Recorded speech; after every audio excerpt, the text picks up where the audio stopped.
Muy buenas noches, les damos la bienvenida aquí en Dos con Todo. Es lunes 14 de julio y me da mucho gusto estar con Ilse García, productora de este programa.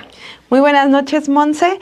Como bien les anunciaba, desde el viernes dulce se tomó una merecida semana de descanso y bueno, por supuesto nosotros los vamos a estar aquí acompañando las noches de toda esta semana y para el día de hoy les traemos mucha información porque ya el gobierno de Estados Unidos anunció que le impone un arancel al tomate mexicano y la respuesta de México es fuerte porque le dice el tomate mexicano es, bueno, el jitomate conocido también en otras partes del país, es irreemplazable. Entonces les vamos a hablar de esto. También sobre las deudas de Ricardo Salinas, pues ya se sabe, ya se confirmó que la nueva corte será la encargada de decidir qué pasa con estos adeudos de Ricardo Salinas y más adelante le daremos los detalles. Así es, Ilse, y para ir con todo les tenemos un reportaje que preparamos acerca del Aeropuerto Internacional de Texcoco, el fallido aeropuerto, cómo se ve ahora después de días de lluvias intensas. Seguramente ustedes vieron en redes sociales esta fotografía que se compartió mucho de la famosa terminal en forma de X inundada. Bueno, después se desmintió, pero lo que sí es cierto es que las comunidades que exigieron frenar la construcción de este aeropuerto ven pues con mucho gusto que sí está recuperando el lago, pues todo el terreno ya se está llenando de agua y les tenemos un reportaje sobre qué es lo que falta para recuperar el lago de Texcoco. Va a estar bueno el programa, acompáñenos y vamos leyendo sus comentarios. Vamos.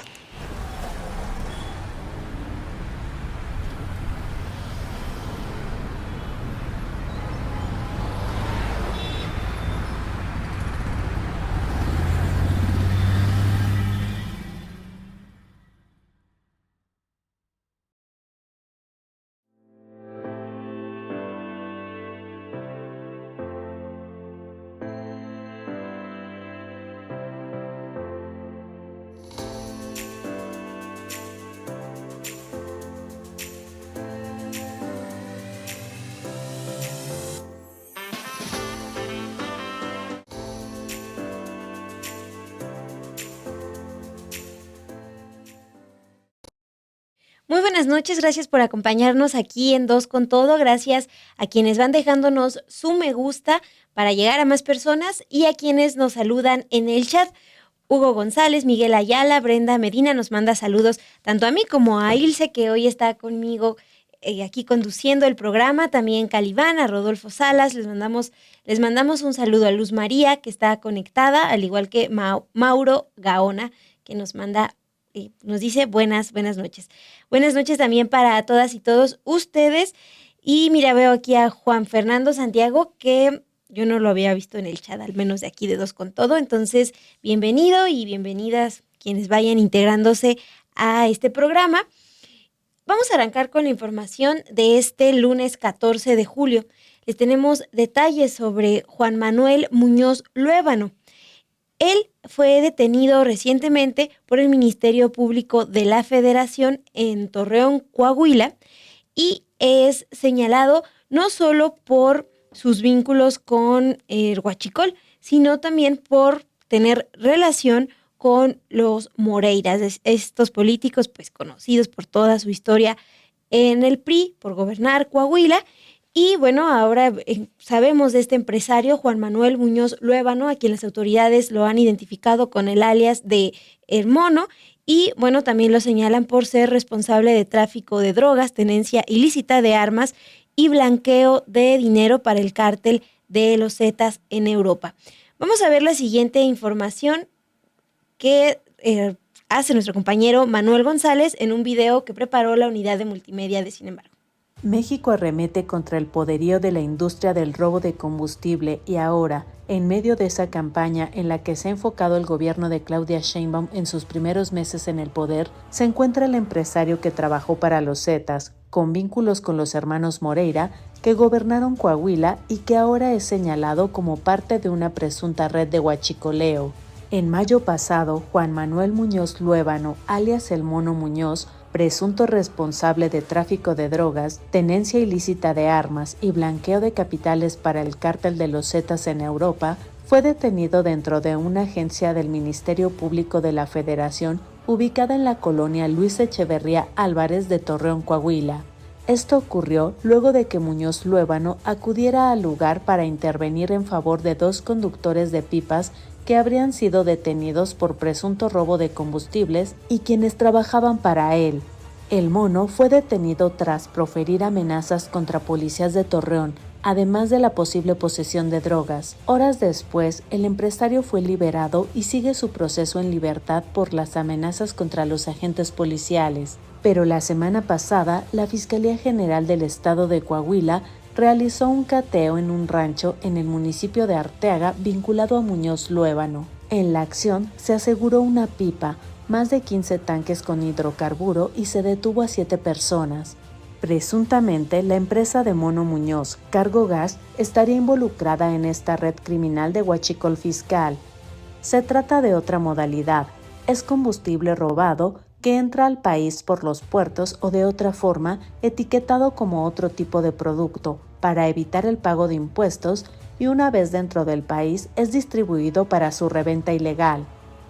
En octubre del año pasado, el diario Reforma informó que a pesar de ser investigado por la entonces Procuraduría General de la República como operador de una red de robo de combustible, el gobierno encabezado entonces por Enrique Peña Nieto otorgó a Muñoz Luébano permisos y concesiones para transportar y vender gasolina.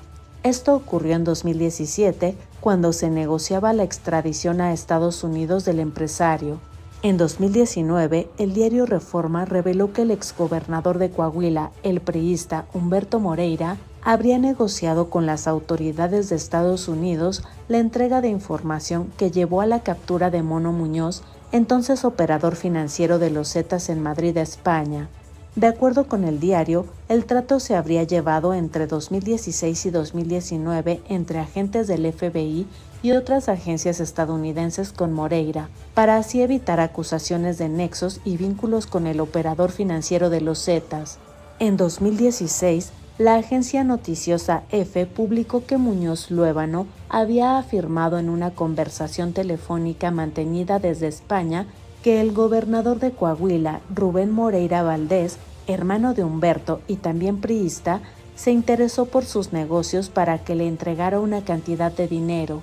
En la transcripción literal de la conversación, el mono dice que Moreira le había mandado saludos y que se ofrecía y que estaba preocupado por sus negocios porque quería una lana. Humberto y Rubén Moreira han negado las acusaciones en su contra y los nexos con Muñoz Luébano. En 2019, Muñoz Luébano se declaró culpable en Estados Unidos de cargos federales de lavado de dinero que, a decir del juez David Alan Ezra de la Corte Federal del Distrito Oeste de Texas, provenían de transacciones ilegales del narcotráfico. Fue solamente uno de los 4 cargos que pesaban en su contra. Según el diario tejano San Antonio Express News, el mono se convirtió en informante del gobierno estadounidense para ayudar a los fiscales estadounidenses a capturar objetivos mexicanos a cambio de beneficios en su condena. Salió de prisión en mayo de ese año.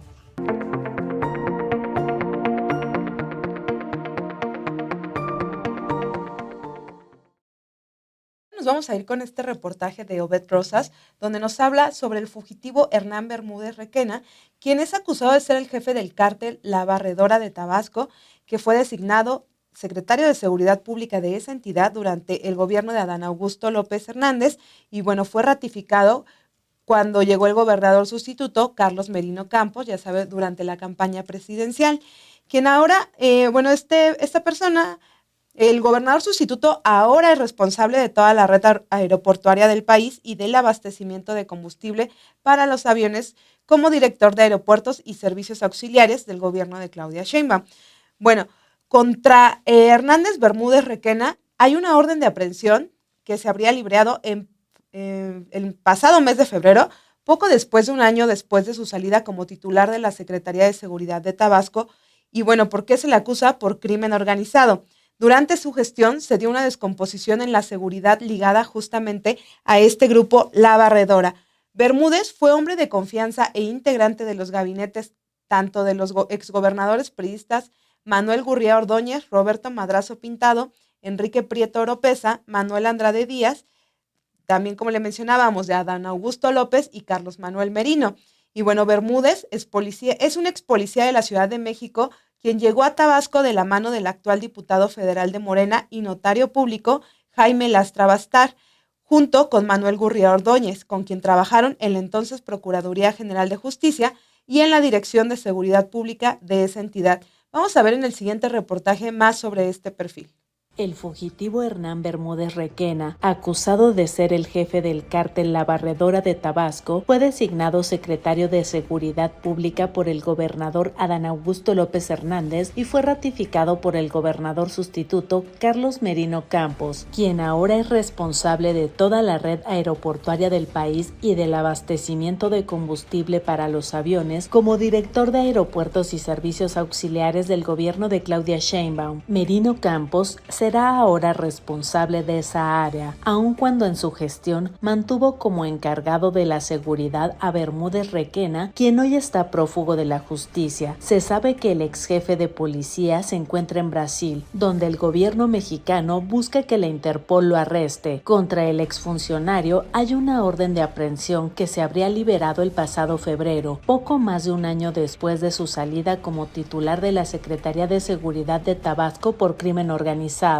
Durante la gestión de Bermúdez Requena, se dio una descomposición en la seguridad de Tabasco que estuvo ligada a La Barredora. Aunque la violencia en ese estado tuvo una tendencia a la baja de 2018 a 2022, a partir de 2023, los indicadores comenzaron a subir. En 2024, las víctimas de homicidio doloso en Tabasco alcanzaron las 892, lo que representa un aumento del 252.56% respecto a las 253 registradas en 2023. Se trata de la cifra más alta en la historia reciente del estado. El secuestro fue otro delito que aumentó considerablemente en 2024, con un alza del 157.14%, ya que en 2023 se registraron 21 víctimas de secuestro, mientras que el año siguiente esta cifra subió a 54. En 5 meses de 2025 se reportan 16 casos, 30% menos que en el mismo periodo de 2024. Los feminicidios también incrementaron el año pasado un 61.11%, al pasar de 18 en 2023 a 29 en 2024. De enero a mayo pasados, la cifra es igual al mismo periodo del año pasado con 11 casos. En tanto, las extorsiones también mostraron un alza del 41.17% en 2024. Bermúdez Requena asumió la Secretaría de Seguridad y Protección Ciudadana de Tabasco el 11 de diciembre de 2019, nombrado por el entonces gobernador Adán Augusto López Hernández, y se mantuvo en el cargo en la gubernatura interina de Carlos Merino Campos hasta el 5 de enero de 2024, cuando renunció a esa corporación de seguridad luego de una ola de asaltos en Villahermosa que obligó al gobierno federal a movilizar a 2.500 elementos de la Guardia Nacional para proteger a la entidad.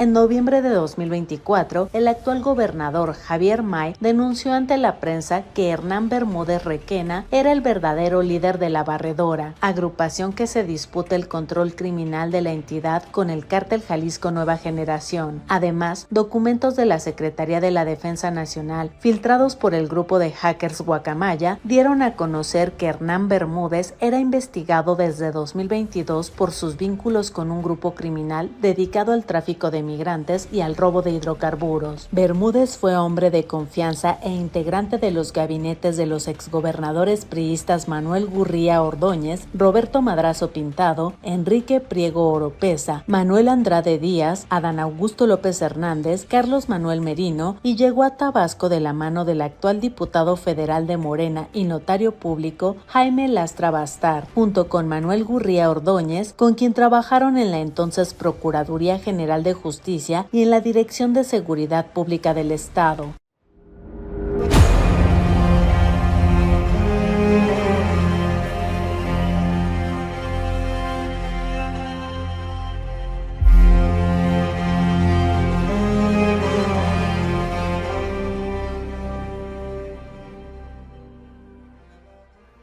Bueno, ya saben, este texto completo también lo encuentran en Sin embargo MX. Y antes de seguir con la información, le agradezco a quienes nos van dejando aquí sus comentarios. Por ejemplo, Francisco Cervantes, que nos dice que llega tarde, pero ya está cenando y también pues al mismo tiempo está escuchando Dos con Todo. Elmer Pérez, Juan de la Rosa, que nos manda un saludo a ambas. Ilse y también Ignacio Rueda nos saluda. Diana Ríos, incluso Hugo González te estaba preguntando si tomas café en la noche. Pues tú responde. Sí, Hugo, lamentablemente todavía me tomo mi último café de la tarde-noche. Todavía es de la tarde. Pero también me estoy tomando agüita, así que para que no me haga tanto efecto y pueda llegar a dormir. Pero bueno, sobre todo para seguir muy atentas aquí con la información, porque esta otra nota de la tarde es muy importante, ya que no estaba claro si la actual Corte iba todavía a resolver el adeudo millonario que tiene Ricardo Salinas Pliego con el SAT, o ya se iba a pasar a la nueva Corte, algo que es muy importante, Monse, porque ya sabemos que esta Corte también le ha ayudado a este empresario a dilatar este tipo de asuntos, pero pues vamos a ver con la nueva Corte si es que salen mucho más rápido y por supuesto ya para que se den un fallo definitivo para que pague, que es lo importante. Y bueno, justo ya el adeudo millonario de Grupo Electra de Ricardo Salinas deberá ser resuelto cuando las nuevas y nuevos ministros de la Suprema Corte entren en funciones. ¿Cómo sabemos esto?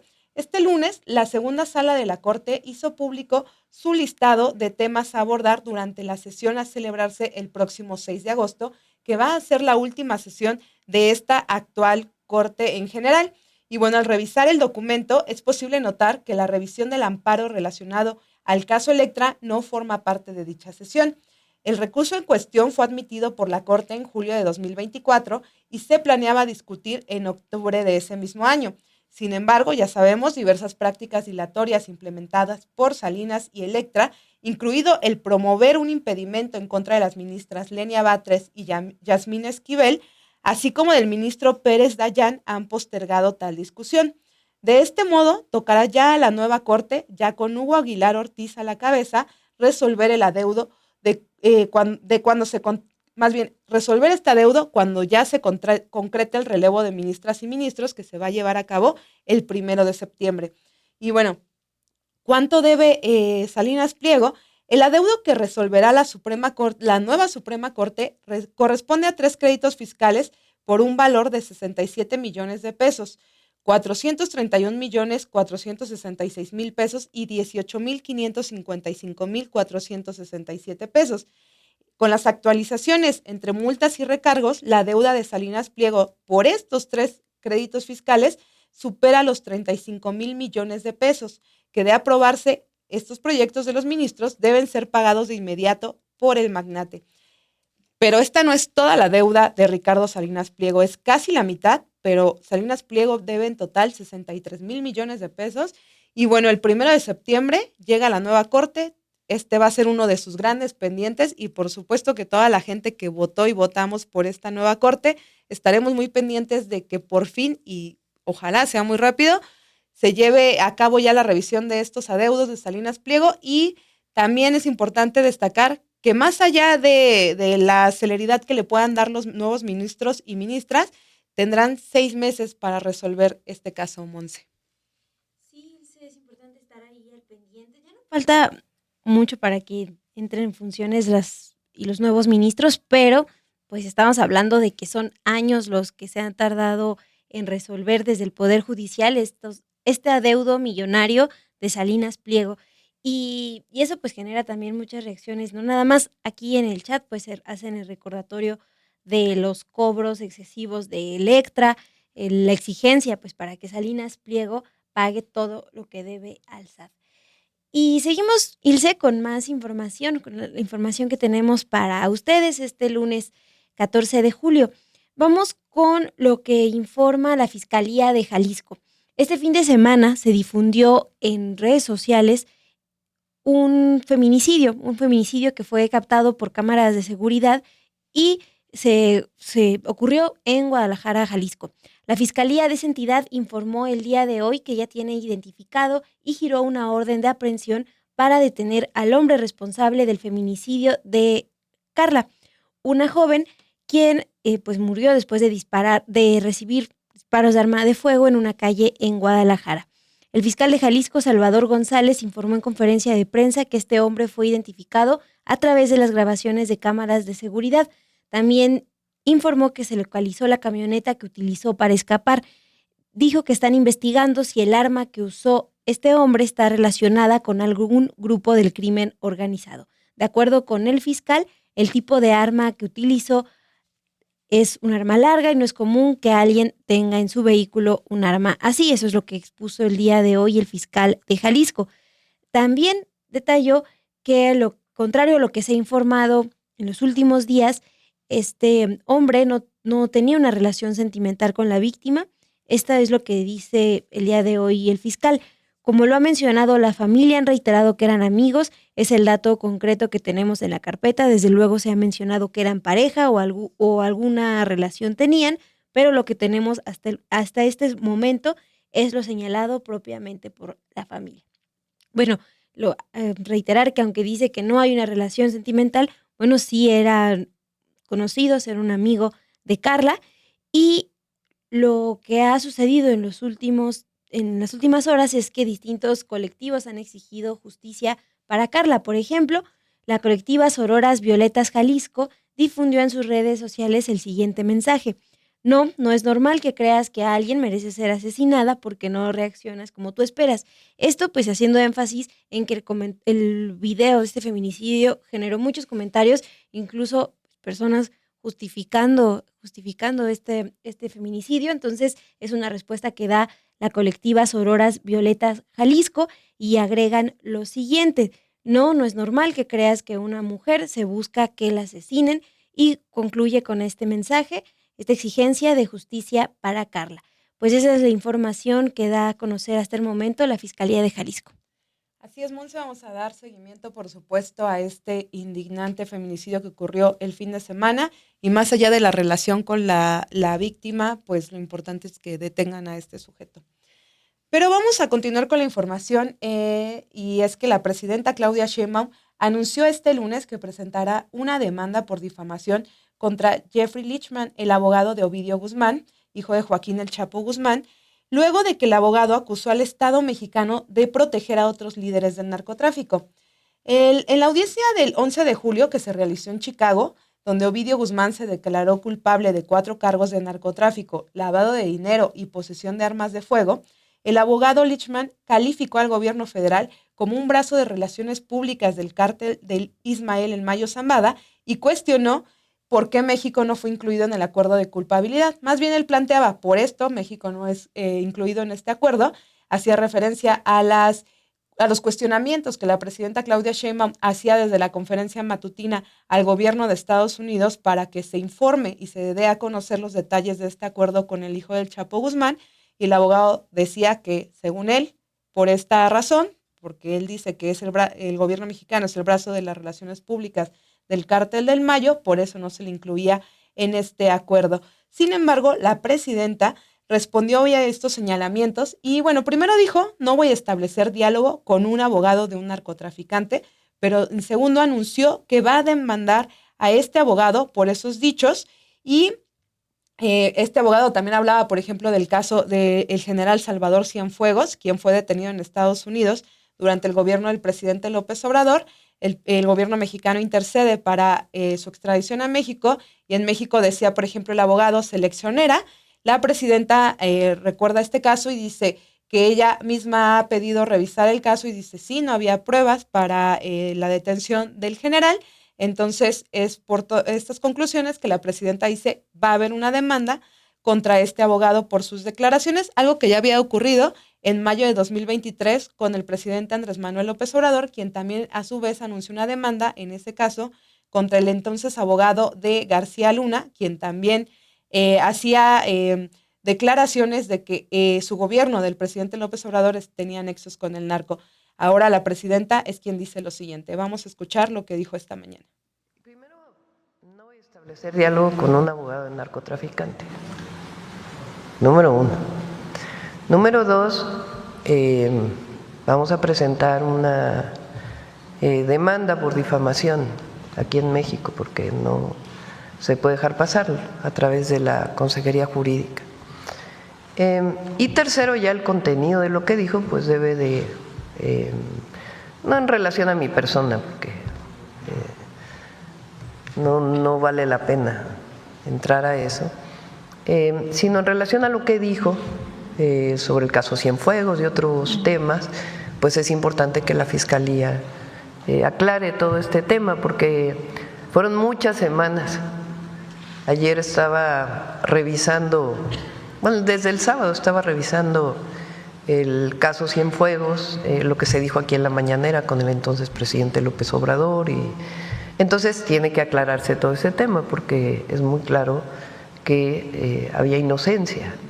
Entonces es muy importante que se describa claramente cómo fue todo el caso, desde su detención hasta su liberación, y cómo la Fiscalía General de la República participó en este tema, ¿no? Entonces todo eso tiene que aclararse.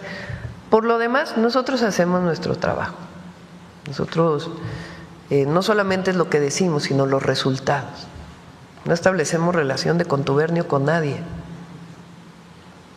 El otro día mostramos los resultados anuales, a ver si los presentas, de los distintos sexenios de la reducción de homicidios, para presentarlos nuevamente.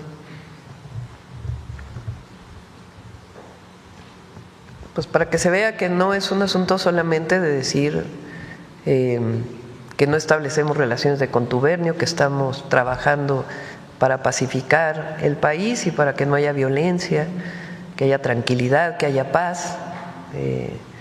El trabajo que hace el Gabinete de Seguridad son de primera todos nuestros compañeros secretarios, desde el secretario de Seguridad Omar García Harfuch, el secretario de la Defensa, el general Ricardo Trevilla, el secretario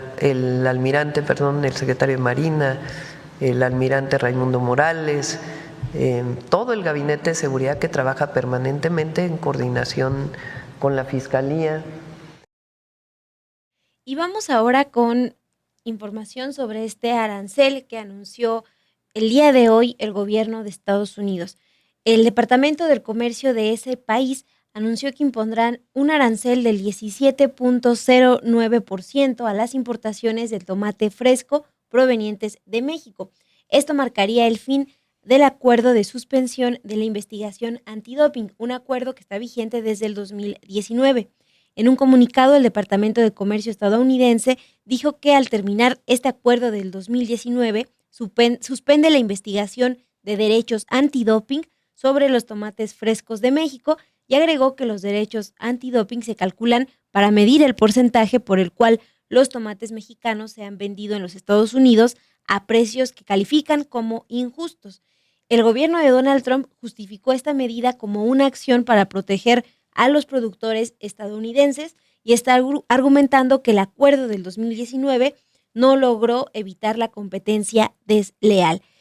Lo que agrega el Departamento de Comercio de Estados Unidos, citando al secretario Howard Lutnick, es lo siguiente: México sigue siendo uno de nuestros mayores aliados, pero durante demasiado tiempo nuestros agricultores han sido aplastados por prácticas comerciales desleales que socavan los precios de productos como el tomate.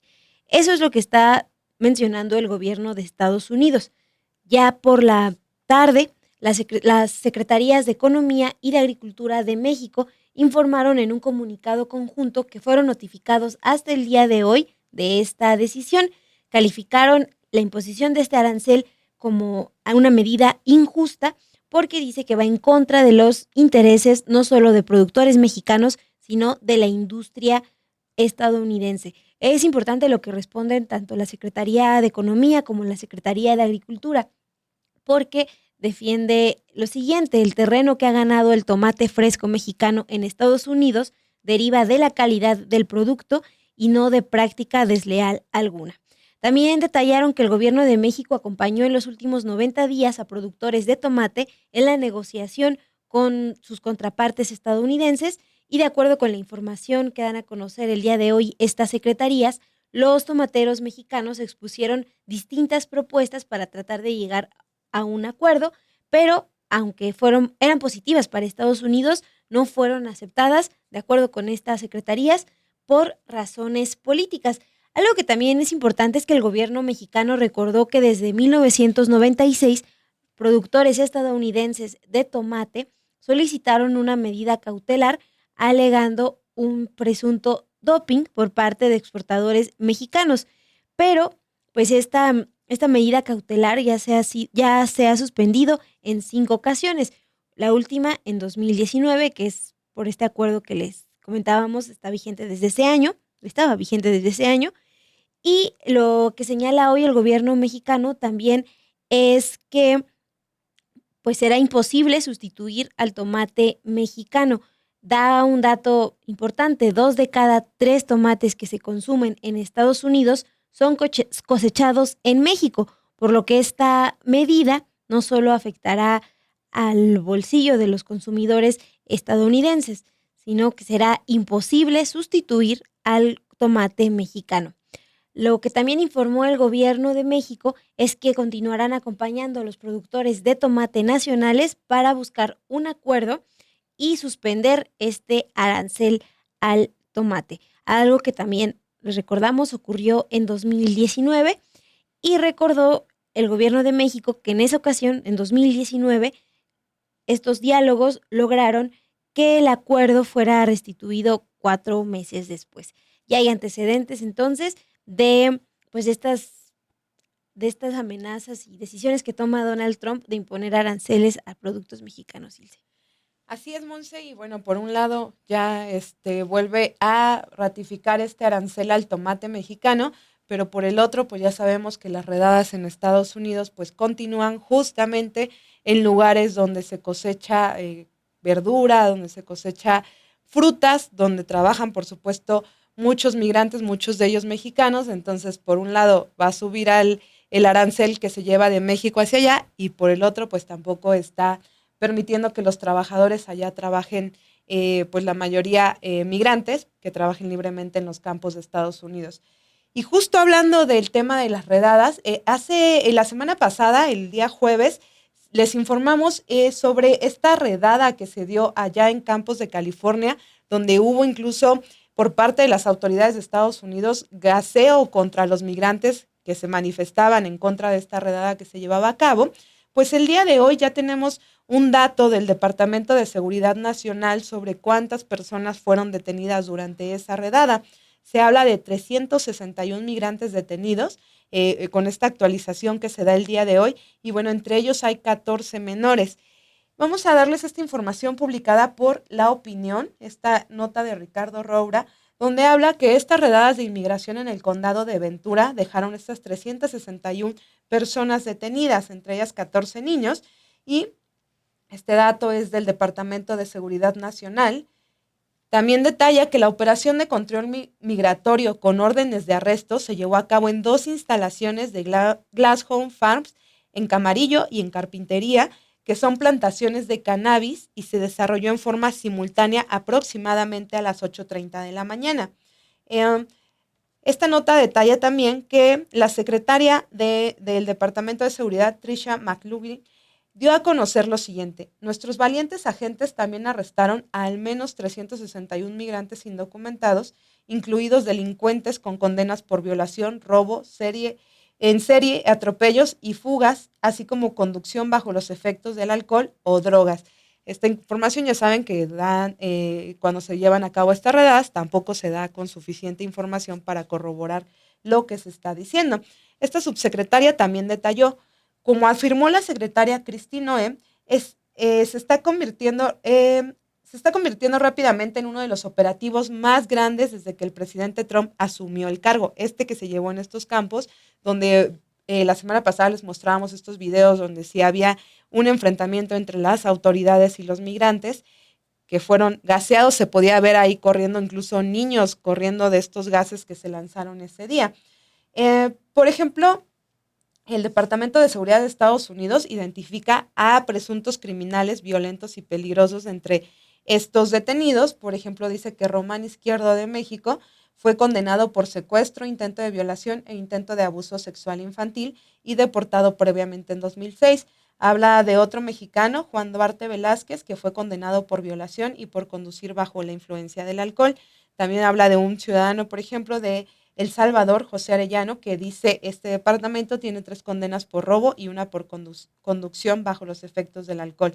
De las otras personas detenidas, las autoridades federales no proporcionaron ninguna información. Por ejemplo, el Departamento de Seguridad dijo que los agentes federales rescataron a al menos 14 niños de lo que parecía ser explotación, trabajo infantil forzado y posible tráfico de drogas. Sin embargo, en estas granjas de cannabis, dice la opinión, del condado de Ventura acuden a trabajar padres acompañados por sus hijos porque no tienen con quién dejarlos, sin que eso sea motivo por el que estén trabajando o bajo explotación en la instalación en el momento en que ocurrió esta redada.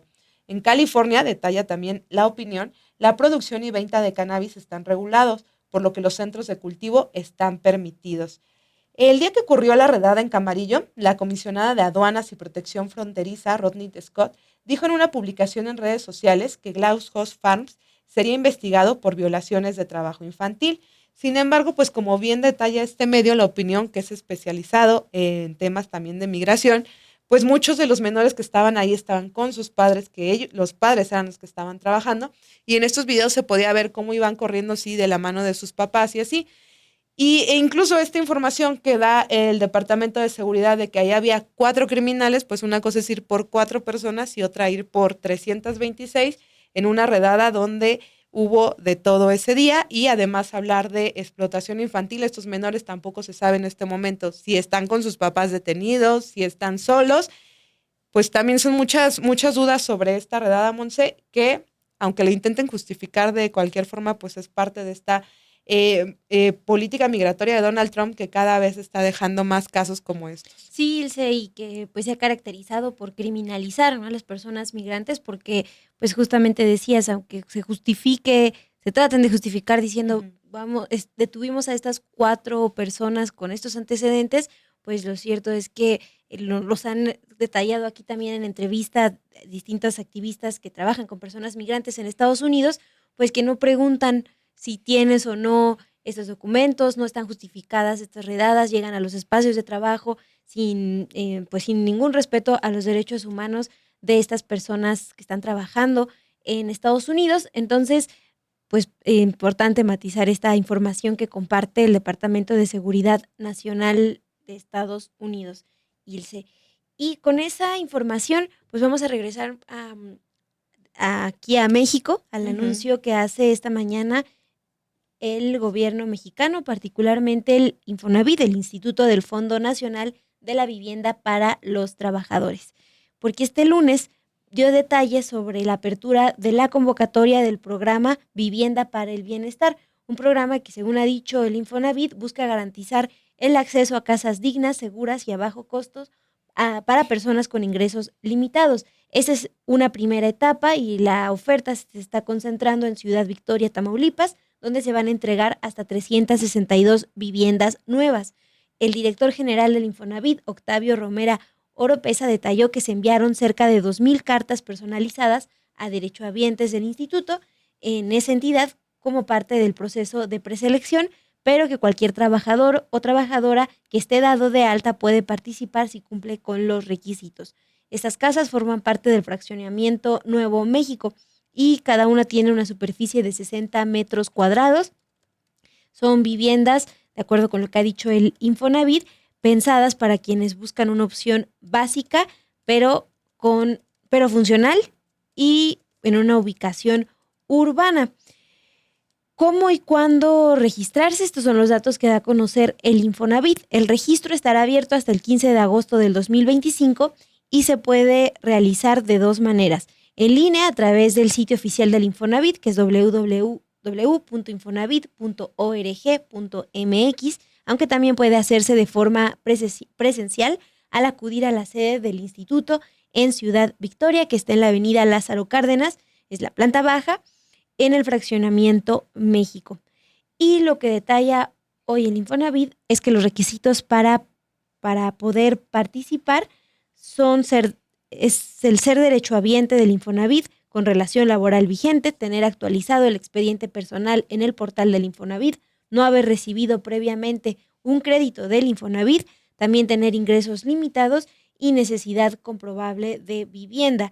Se le dará prioridad a familias sin casa propia. Y en algunos casos también un requisito es contar con cierto puntaje acumulado o haber recibido esta carta de invitación, aunque señalan hoy las autoridades del Infonavit, no es indispensable contar con este puntaje y con esta carta de invitación para poder postularse. Y eso es lo que señalan. También hay una alerta, pues, de evitar fraudes por estos temas.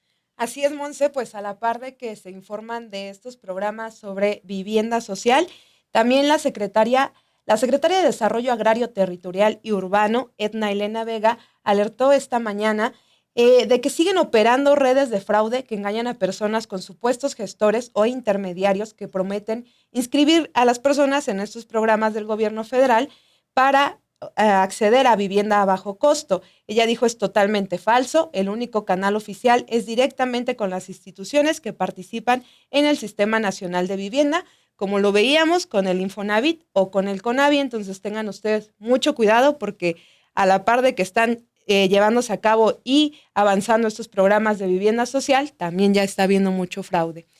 Alerta ahí. Y bueno, ahora sí nos vamos a ir con otra información muy importante porque desde el viernes les anunciamos que nuestra compañera Montserrat Antúnez y nuestro compañero Cris Rodríguez fueron a dar un recorrido por lo que iba a ser el aeropuerto de Enrique Peña Nieto después de que en redes sociales comenzó a difundirse esta imagen donde se veía lo que iba a ser la pista totalmente inundada, que al final se confirmó que era una imagen creada por inteligencia artificial.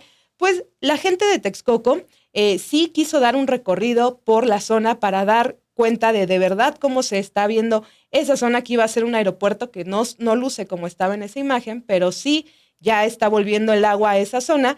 Y pues Cri y Monse dieron este recorrido. ¿Y qué encontraron, Monse? Sí, Ilse, pues es bastante importante este recorrido que encabeza el Frente de Pueblos en Defensa de la Tierra, este frente que está integrado por habitantes de Atenco, pero también pueblos que viven cerca de este lago que se opusieron desde un inicio a la construcción del Aeropuerto Internacional de Texcoco, un proyecto que fue anunciado por el expresidente Enrique Peña Nieto en su momento como un emblema del México moderno. Así fue como se anunció, pero ustedes recuerdan, desde que se anunció hubo críticas de cómo se va a construir, si es un lago, y pues todas las especies que van a afectar, todo el daño ambiental que va a causar. Bueno, pues esos cuestionamientos, esa molestia sigue presente en los habitantes del Frente de Pueblos en Defensa de la Tierra, porque si bien celebran que este proyecto se canceló ya desde el sexenio pasado, pues también están todavía pues preocupados, indignados por los daños ambientales que generó la construcción hasta donde se quedó. Si es verdad, no se concluyó la construcción de estas pistas que estaban previstas, pues sí hubo un daño ambiental, por ejemplo, en los cerros cercanos a esta zona en donde se construiría el aeropuerto. Se afectaron distintos cerros para pues conseguir el desontle que sería usado en estas pistas. Es parte de los daños ambientales que dejó esta obra anunciada por el expresidente Enrique Peña Nieto, a quien escuchamos recientemente también en un documental cuestionando todavía por qué se había suspendido la construcción del aeropuerto, que él decía en este documental que no entendía todavía por qué. Y ya les mostrábamos hace unos días pues que la obra hasta el 2018 pues tenía dudas sobre los costos, cuánto empezaría a operar, todos estos cuestionamientos por daños ambientales, Ilse. Y es parte de lo que comentan en este recorrido habitantes de los pueblos cercanos al lago de Texcoco, y ellos dicen algo bastante importante, que con el paso del tiempo, porque recuerden que el lago de Texcoco se declaró como área natural protegida desde el 2022, entonces lo que resaltan es, ahora con el paso del tiempo, con el trabajo que estamos haciendo, pues poco a poco el agua y los pueblos estamos borrando todo rastro de este megaproyecto. Los vamos a dejar con este video, con este reportaje que me elaboré junto con nuestro compañero Cri Rodríguez, Y pues quédense a ver este reportaje. Les tenemos también una serie durante esta semana que van a poder ver aquí en Dos con Todo. Los dejo con este video y mientras seguimos acá en el chat leyéndolos. Gracias, nos vemos el día de mañana, pero vean este reportaje.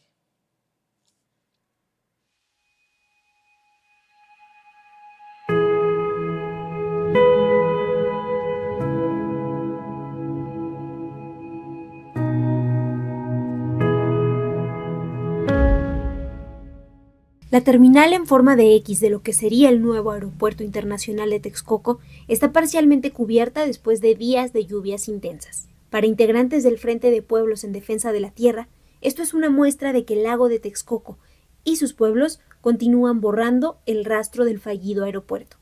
Aunque la estructura de lo que sería la obra emblemática del gobierno de Enrique Peña Nieto no se encuentra totalmente bajo el agua, como mostró recientemente una imagen editada y difundida en redes sociales, en algunas áreas el agua alcanza los 4 metros de profundidad, de acuerdo con estimaciones de la Comisión Nacional de Áreas Naturales Protegidas. Aquí donde nos encontramos ahorita estamos en la X, en esa famosa X que lamentan, llora Peña Nieto, Calderón, Fox, todos sus exsecretarios de Comunicaciones y Transportes, todos aquellos que aparecieron en el documental, que lloran, que lamentan pues la trágica pérdida de una mega inversión, ¿no?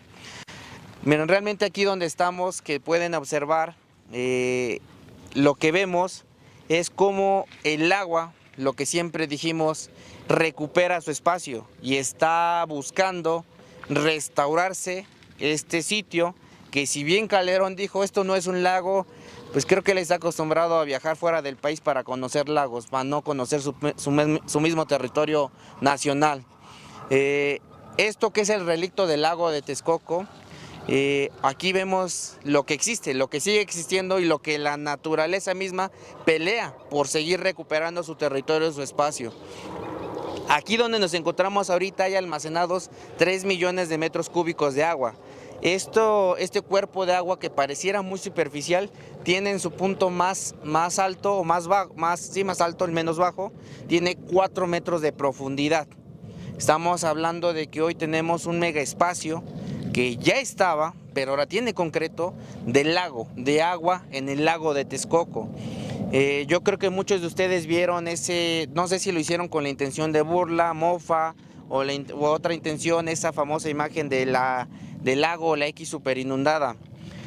Eso, aunque lo hayan hecho en ese sentido, nos sirve para algo importante, porque prácticamente nos hicieron un render de lo que el pueblo y los pueblos hemos estado luchando por recuperar. Y decir lo más importante, ¿puede ser real? Sí, claro que puede ser real, porque aquí este sitio tiene la capacidad de almacenar, si se hace la conformación de bordos alrededor de esto que queda, vamos a pasar de 3 millones a 5 o 6 millones de metros cúbicos de almacenamiento de agua. Entonces, esa imagen nos sirve realmente como un render para proyectar lo que sí es posible dentro de este espacio, dentro de este territorio. Cuando se anunció su cancelación en 2018, el Naim acumulaba críticas y observaciones por el sobrecosto, el atraso en obras, las licitaciones y el impacto ambiental. Sin embargo, a casi 7 años, el expresidente Peña Nieto y otros políticos afines aseguraron en una serie documental producida por el Centro de Estudios Espinosa Iglesias que siguen sin comprender qué motivó al gobierno de Andrés Manuel López Obrador a suspender la obra después de realizar una consulta. Para habitantes de los pueblos cercanos al lago, lo que realmente lamentan los políticos que hasta la fecha defienden el Naim es que no se concretaron grandes desarrollos inmobiliarios en la zona. Parte de lo que hablábamos también durante la campaña Yo Prefiero el Lago, que el proyecto del aeropuerto no solo era construir esa terminal y este aeropuerto, conllevaba más proyectos, y uno de los más grandes, donde sí verdaderamente les dolió que se haya cancelado, es el tema de la gentrificación, el tema del desarrollo inmobiliario metropolitano que ellos están proyectando para nuestras comunidades y nuestros territorios, porque aquí este lago es el limitante o la limitante para que la ciudad no se expanda, y cuando nos referimos a la ciudad no nos referimos a los habitantes, nos referimos a su megadesarrollo inmobiliario de hoteles, restaurantes, cadenas comerciales, Airbnb, todas estas cadenas que han gentrificado, que lo único que hacen es desplazar lo que siempre dijimos en la campaña, desplazar a los originarios, desplazar a los oriundos. Por eso decíamos que la cadena y la destrucción no solo era el aeropuerto, era todo el negocio atrás de lo que conllevaba ese meganegocio del aeropuerto. No se trataba de solo una terminal, no se trataba de aviones, se trataba de una mega inversión de desarrollo para ellos contra los pueblos, contra la naturaleza. Porque aquí lo vemos, el agua y la fauna aquí está presente, son quienes no tenían voz ni voto, querían tener un espacio de 700 hectáreas para desarrollo inmobiliario, hotelero y cadenas comerciales de ellos, siempre los mismos. Lo que no esperaban era enfrentarse a gente que es campesinos con conciencia e hijos con identidad de territorio, pero con educación, por la que nuestros padres y abuelos lucharon por darnos. El lago de Texcoco es un área natural protegida desde el 2022 y poco a poco cubre las pistas y estructuras del fallido aeropuerto, lo que ha permitido que aves de distintas especies vuelvan a habitar la zona. Pero habitantes de Atenco, el pueblo que se opuso durante años a que expropiaran las tierras y a la construcción del aeropuerto, aún resienten los impactos ambientales que dejó. Por ejemplo, la excavación y destrucción de cerros en busca del tezontle que se usaría en los caminos y pistas que tendría el aeropuerto. Todo depende de las lluvias. Vemos los ríos, ahorita que nosotros vamos, seguido estamos en el campo, cómo va bajando el agua precisamente de la parte de arriba de la montaña, va bajando y obviamente por eso se está rellenando de agua este cuerpo. Para mí es satisfactorio, pero también es triste porque, como hemos comentado, tuvieron que, para rellenar esto, se tuvo que desgajar cerros y muchos cerros y nuevas minas a cielo abierto.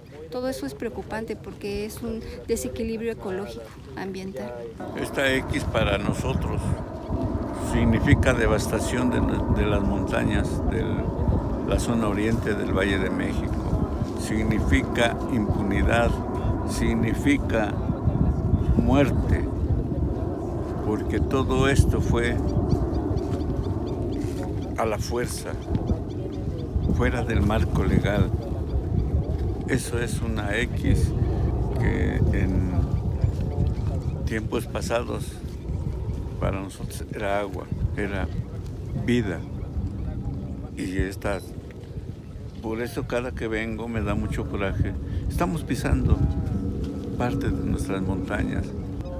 Yo tengo 76 años y vi el esplendor del lago.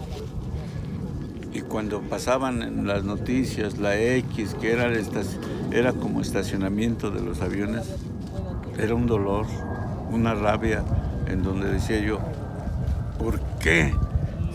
Si los que nos representan, en este caso inició Vicente Fox, que hizo un decreto de expropiación sin consultarnos, y cuando dijo, y lo entrevistaron, que por qué había pasado ese decreto, dice, es que porque los de Atenco se sacaron la lotería.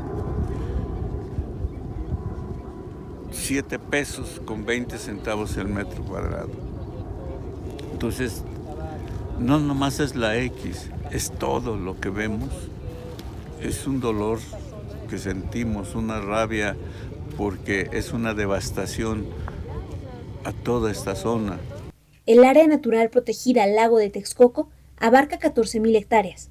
La Comisión Nacional de Áreas Naturales Protegidas calcula que alrededor de 1,800 ya almacenan agua. Después de años de devastación, habitantes de Atenco defienden la importancia de seguir trabajando con el gobierno federal para convertir el lugar en un pulmón ambiental y, con un proyecto hidráulico, construir bordos y presas a lo largo de la montaña para almacenar y controlar el agua de lluvia. Por lo que los pueblos luchamos es todo este espacio verde.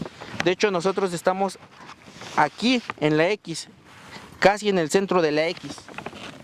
Estamos en un pequeño espacio de todo el territorio que les decimos que está en la capacidad de recuperación. Tiene 14,030 hectáreas, con la capacidad de inundar de 7,000 a 8,000 hectáreas. ¿Dónde tiene la Ciudad de México o el Estado de México en este territorio, en este espacio, esa dimensión para poder almacenar agua, para poder tratar agua, para poder conducir e iniciar el saneamiento del río Tula con las aguas de la Ciudad de México. Aquí está el espacio. Junto a lo que sería la pista militar del aeropuerto de Texcoco, pasa uno de los puntos que llevan parte del agua que hoy almacena la terminal en forma de X. Arturo González señala que es solo un ejemplo de todo lo que se puede lograr para recuperar el lago de Texcoco. Y a los políticos que en el documental del Centro de Estudios Espinosa Iglesias todavía pusieron en duda que se cancelara la construcción, les recordó: el lago y los pueblos están borrando todo rastro del megaproyecto. Ya vieron que sí hay corriente de agua. Esta agua todavía sigue viniendo del exterior de lo que tenemos en los pueblos, a pesar de que llevamos 5 días sin lluvia ya. Esta agua tiene 5 días que no ha llovido y no ha dejado de bajar y de entrar agua al polígono, y esta va directo hacia la X. Por eso en el planteamiento que hacemos desde el Frente de Pueblos, desde el proyecto Manos a la Cuenca y su proyecto específico Programa Hidráulico del Lago de Texcoco, es la creación de bordos como estos que nos permitan ir creando cuerpos de agua. Al final, en un solo periodo de lluvias, podemos llenar todo el lago de Texcoco sin problema. Y a su vez hemos planteado que en la montaña, a lo largo de la montaña, hacer presas y jagüeyes para empezar a almacenar agua e infiltrar. Porque esta agua que viene aquí ya es superficial, se queda ya superficialmente aquí, que es el tapón de esa botella de agua que asegura nuestros mantos freáticos. Entonces, por eso nuestro proyecto dice de la montaña al lago. En la montaña infiltrar, que los excedentes bajen y entren al lago de Texcoco. Y es por lo que buscamos con la presidenta Claudia Sheinbaum, que nos permita el continuar los trabajos para lograr hacer más cuerpos de agua. Y lo que les dijimos, el único mensaje que les podemos decir a todos aquellos que se hicieron una charla de amigos es: el agua y los pueblos estamos borrando y vamos a borrar todo rastro del megaproyecto del aeropuerto.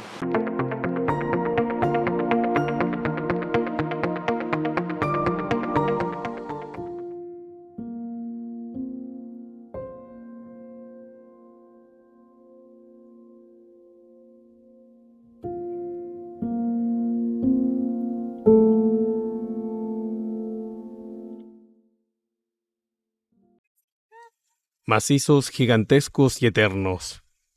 Así podrían describirse los glaciares, pero no hay que guiarse por las apariencias. Desde hace años, las altas temperaturas los están haciendo retroceder. Estos colosos de hielo se están volviendo frágiles, inestables y susceptibles a colapsar. Tras estudiar 70 glaciares en el Cajón del Maipo, una zona montañosa a kilómetros de Santiago, investigadores de la Universidad de Chile identificaron una veintena de ellos que son susceptibles a colapsar por avalanchas de nieve, barro volcánico o desprendimientos. Una de las hipótesis por las cuales estos glaciares serían altamente susceptibles ante estos determinados fenómenos tiene que ver con el retroceso sostenido que han mantenido en las últimas décadas. Y cuando hay mucha temperatura, se infiltra agua, ya sea por lluvia, por fusión rápida del manto nevoso, esa agua percola la base del glaciar y actúa como un lubricante y puede conllevar, por ejemplo, una aceleración del movimiento y eventualmente un desprendimiento. El análisis geológico permite establecer medidas de protección y resguardo, pero no implica que haya riesgo inminente, como lo que ocurrió en Suiza. Ahí las autoridades alertaron a los habitantes porque el colapso era inevitable. El colapso del glaciar Birch sobre el poblado de Blatten estaba previsto, no exactamente en el momento de su ocurrencia, pero de que era inminente.